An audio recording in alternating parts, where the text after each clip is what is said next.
Hey guys, Coach Jay here with Maverick Movement Academy, talking today about how your nervous system dictates not only how we move and how we breathe, but also helps dictate how we think.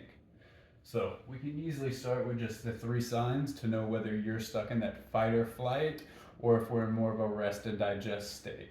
If you have a lot of tension around the face or neck, if we have a shallow or faster heart rate, take something in the double digits per minute, or we have a hard time expanding the rib cage comfortably, there's a good chance that we're a little more upregulated and a little more tense than the nervous system may need to be.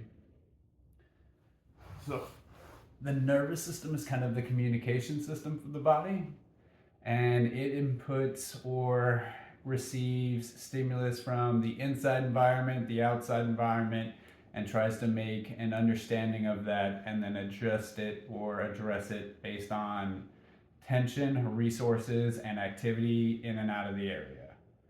So if we struggle with breathing, whether it's because of the air quality in the place that we're at, it's because of the dental formations that we've had as a childhood or through puberty, or we end up with a traumatic injury from sports, an accident, something along those lines, and now respiration or breathing force becomes a lot more limited, the system is going to feel a lot more of that nervous signaling to get into more of a fight or flight state, and the whole body may become a little more tense to protect what has occurred and to prevent any further damage or any further decay to the system.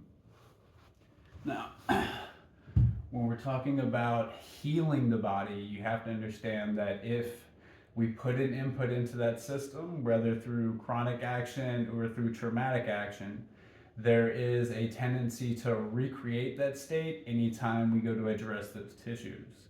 So let's take a knee injury that we received during sports. There's a good chance that when we go to try to address that knee injury, we're going to see a jump in the nervous system, a spike in the heart rate, and it's going to become a little more sensitive and we're becoming a little more jumpy around that region. You're going to have to find a way to address the nervous system, whether it be through breath, through some other form of just slowing down the heart rate to get that blood pressure to come back down, to get the heart rate and the breathing rate to come back into rhythm with one another, and allow you access to those tissues absent the fear or the overactivity that is coming from that nervous system. Now, as we get into that, the more these things start to compile and stack on top of each other, that breathing struggle you had as a kid that we thought was asthma, that injury you got through soccer, that slight car accident you had in college, everything starts to pile on top of itself, and eventually that creates your resting posture. That's what we mean when we say the body keeps the score. The more you experience these things that the nervous system feels overloaded with or doesn't have a more appropriate response, the more we begin to encode into the system, I need to stay tense here, I need to stay compensating here to make up for something that happened upstream or downstream.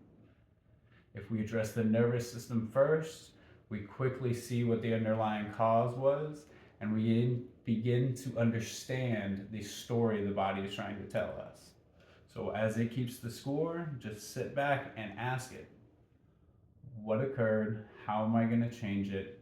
Do I breathe faster when I'm here? Do I breathe slower? Am I really tense? Is this really loose? Can I speak easily to this muscle or this activity? Or is this hard for me to communicate with?